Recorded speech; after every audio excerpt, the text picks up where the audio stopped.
लगातार शिक्षा बजट जो कम कर रही है, तो मैं समझती हूँ इनकी नीयत कहीं साफ नहीं है, मंशा कहीं सही नहीं है हमारे देश के युवाओं के और स्टूडेंट्स के प्रति। वहीं आज हमारे देश का युवा निराश है, जहां निराशा संभव को भी असंभव बना देती है। तो मैं समझती हूँ जो वादे किए गए थे, जो रोजगार को लेके, सरकार पूरी तरह इसमें विफल रही है और लगातार बेरोजगारी दर बढ़ रहा है। जहां आज ये बेरोजगारी दर 9.2% है और जहां महिलाओं का बेरोजगारी दर 18.5% है। तो मैं समझती हूँ लगातार युवाओं का मनोबल गिराने का काम इस सरकार ने किया है और अग्निवीर जैसी योजना ला के इस सरकार ने नौजवानों का, युवाओं का, इस देश की प्रतिष्ठा का, सम्मान गिराने का काम किया है। और जहां उत्तर प्रदेश में समाजवादी पार्टी की सरकार ने 1090 जैसी सेवाएं चलाकर हमने अपनी माताओं, बहनों, बेटियों को सम्मान दिलाने का, उनका हक दिलाने का काम किया था। तो इस बजट में क्या प्रावधान रखा गया है महिलाओं की सुरक्षा को लेकर?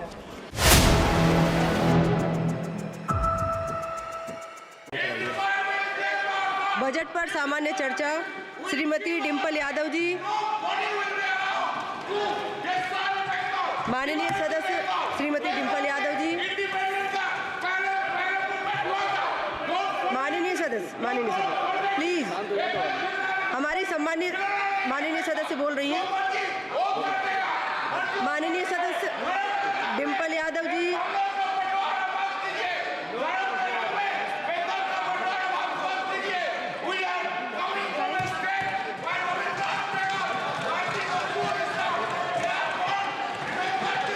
माननीय सदस्य श्रीमती डिम्पल यादव जी।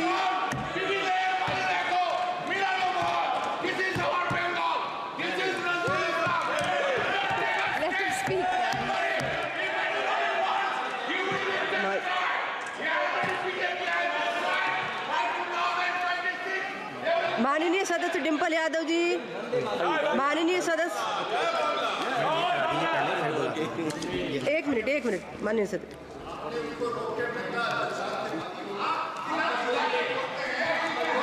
नियम 377 के अधीन मामलों को सभा पटल पर रखने हेतु माननीय सदस्यगण, नियम 377 के अधीन मामलों को सभा पटल पर रखा जाएगा।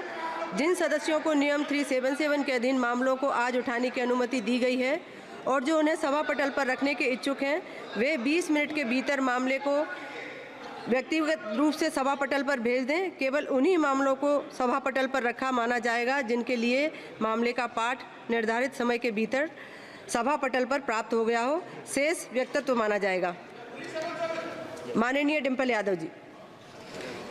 सभापति महोदय, आपने मुझे बजट में बोलने का मौका दिया, मैं आपको धन्यवाद देना चाहती हूँ। हमारा देश किसान प्रधान और कृषि प्रधान देश है।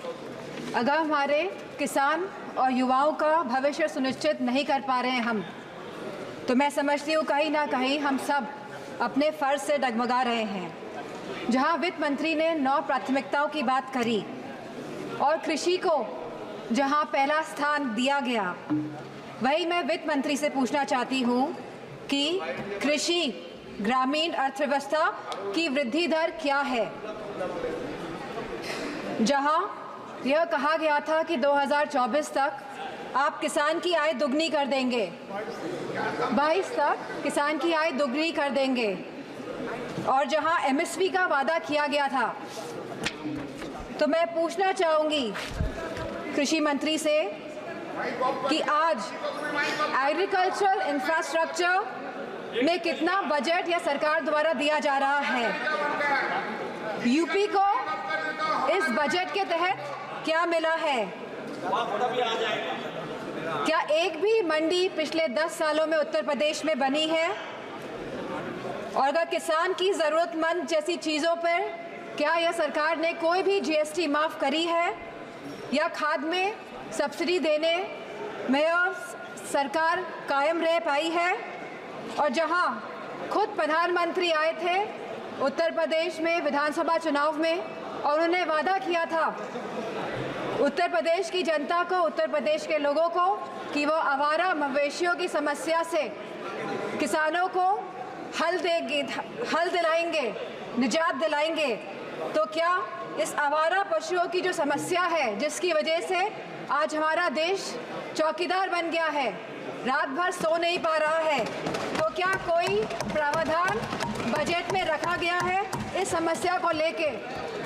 इसी के साथ जहां किसान आंदोलन में लगभग 700 किसानों ने अपनी जान गंवाई, जहां उत्तर प्रदेश में भी लखीमपुर खीरी में जहां किसानों को रौंदा गया मंत्री जी के बेटों द्वारा, हम पूछना चाहते हैं इस सरकार से कि जहां जो 2014 से 22 तक लगभग 1 लाख किसानों ने आत्महत्या की है, तो हम वित्त मंत्री से पूछना चाहते हैं कि प्रधानमंत्री फसल बीमा योजना के तहत कुल किसान लाभ कितना मिला है और कहीं इसमें गिरावट आई है तो कितनी गिरावट आई है? यह सरकार लगातार 1 दशक से किसानों की अवहेलना कर रही है। गांव की अर्थव्यवस्था पूरी तरह चरमरा गई है और इसकी एक बड़ी वजह महंगाई है। और जहां मनरेगा में इस सरकार ने 89,000 करोड़ का बजट दिया है, तो हमारी मांग है कि कम से कम 100 दिन की वेजेस मनरेगा के तहत लोगों को सुनिश्चित करी जाए और लगभग 20% मनरेगा का बजट बढ़ाया जाए। इसी के साथ शिक्षा बजट में भी लगातार हमारा घट रहा है, जहां यह केवल आज 2.5% है of the total budget spending allocation, और जहां यूनेस्को ने ये बेंचमार्क दिया है कि लगभग यह 4 से 6% तक होना चाहिए, वही यूजीसी के फंड्स लगातार घटाए जा रहे हैं और इसको लगभग इस बार 7 से 61% घटा दिया गया है। जहां हम बात करते हैं सस्ती और अच्छी शिक्षा की, वहीं यह सरकार लगातार शिक्षा बजट में बजट जो कम कर रही है, तो मैं समझती हूँ इनकी नीयत कहीं साफ नहीं है, मंशा कहीं सही नहीं है हमारे देश के युवाओं के और स्टूडेंट्स के प्रति। वहीं आज हमारे देश का युवा निराश है, जहां निराशा संभव को भी असंभव बना देती है। तो मैं समझती हूँ जो वादे किए गए थे, जो रोजगार को लेके, सरकार पूरी तरह इसमें विफल रही है और लगातार बेरोजगारी दर बढ़ रहा है। जहां आज यह बेरोजगारी दर 9.2% है और जहां महिलाओं का बेरोजगारी दर 18.5% है, तो मैं समझती हूँ लगातार युवाओं का मनोबल गिराने का काम इस सरकार ने किया है। और अग्निवीर जैसी योजना ला के इस सरकार ने नौजवानों का, युवाओं का, इस देश की प्रतिष्ठा का सम्मान गिराने का काम किया है। जो सरकार सोशल जस्टिस की बात करती है, लेकिन आज भी यह सरकार जातिगत जनगणना से अपना मुंह मोड़ रही है, जहां अनुसूचित जाति जनजाति पर होने वाले अपराध लगातार बढ़ रहे हैं और उत्तर प्रदेश में यह अपराध नंबर 1 पे है। और साथ ही महिलाओं के साथ जघन्य अपराध लगातार बढ़ रहे हैं। उत्तर प्रदेश आज इसमें भी टॉप लिस्ट पर है। तो मैं पूछना चाहती हूँ कि महिलाओं को सुरक्षा को लेकर यह सरकार क्या कर रही है? और जहां उत्तर प्रदेश में समाजवादी पार्टी की सरकार ने 1090 जैसी सेवाएं चलाकर हमने अपनी माताओं, बहनों, बेटियों को सम्मान दिलाने का, उनका हक दिलाने का काम किया था, तो इस बजट में क्या प्रावधान रखा गया है महिलाओं की सुरक्षा को लेकर? वहीं आज अगर स्वास्थ्य की बात करें तो लगभग 1.9% ऑफ जीडीपी आज का खर्चा ये बजट दे रही है स्वास्थ्य के लिए। स्पीकर महोदय, there is no focus agenda for the healthcare of the country. Irrespective of the fact we are speaking about India being the 1st largest economy and moving towards the 3rd largest economy. And if we see the fast growing population of the country, so 1.9% of the budget is very less for the health services of the country. Sir, decision to exempt 3 cancer drugs is a welcome move by the finance minister, but it is a very small step in the right direction.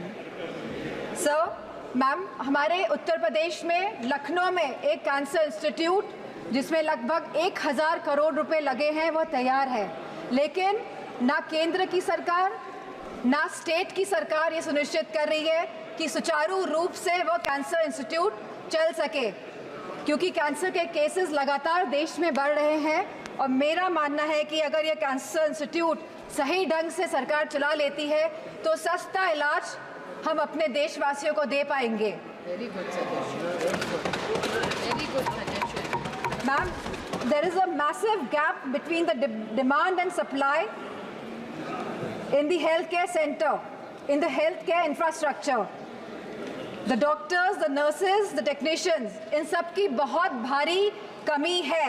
और जो बड़े बड़े वादे कर रहे हैं और जो बड़ी बड़ी बातें कर रहे हैं कि हमने बहुत बड़े बड़े एम्स बना लिए हैं, मेडिकल कॉलेजेस बना लिए हैं, लेकिन 100% तरीके से कोई भी मेडिकल कॉलेज या एम्स सुचारू रूप से प्रदेश में नहीं चल पा रहे हैं, क्योंकि भारी डॉक्टर्स की कमी है, नर्सेस की कमी है, टेक्नीशियंस की कमी है।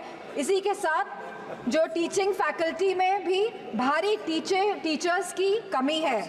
सर, जो सरकार कुपोषण के बारे में बात कर रही थी, जो भारत को अनीमिया मुक्त बनाने के बारे में बात कर रही थी, तो मैं उनसे कहना चाहूँगी कि आप सभी अपने वादों में विफल हुए हैं। आपने जो वादे करे थे लोगों को, आपने सारे वादे जनता के साथ वो वादों को तोड़ने का काम किया है। सर, जहां आप जीडीपी की बात करते हैं, जहां आप थर्ड इकोनॉमी की बात करते हैं कि हमारा देश तीसरी बड़ी इकोनॉमी बनने जा रहा है, लेकिन वही हमें बात करनी है पर कैपिटा इनकम की, स्टैंडर्ड ऑफ लिविंग की बात करनी है, हमको महंगाई बांधने की बात करनी है, हमको इलाज मुफ्त और सस्ता दिलाने की बात करनी है।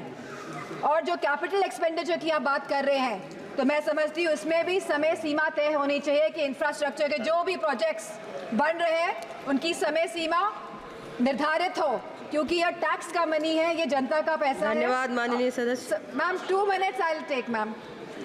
यह जनता का पैसा है और इसे सही ढंग से इस्तेमाल करने के लिए हम सब प्रतिबद्ध हैं। सो इसी के साथ मैं कहना चाहूँगी कि reformative and revolutionary changes can come in the country even after 11 years, but the dedication and concentration is required from the government. Nothing can alter the past but responsible behavior by the government, and I'm not playing a blame game here. I'm saying a responsible behavior is the behavior in which we are responding to the present situation, and if the government plays a responsible behavior, then formative changes can come in the country. Thank you, Speaker. Ma'am.